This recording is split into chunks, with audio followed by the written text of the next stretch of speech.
లేదు సాయి. నిస్సహాయత, చేతకానితనం ఇవన్నీ మానసిక స్థితులు.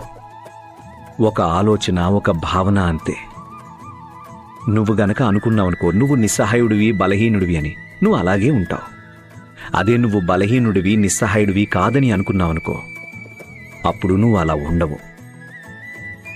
అయినా ఇంతకు ముందు కూడా నీ జీవితంలో ఇంతకంటే కూడా పెద్ద పెద్ద సమస్యలు ఎన్నో వచ్చాయి. వాటిని నువ్వే పరిష్కరించుకున్నావు. నువ్వు ఆ సమస్యల నుంచి బయటపడ్డావుగా, అవునా? అంతా మీ కృప, భగవంతుడి కృప. లేకపోతే నా వల్ల అవుతుందా?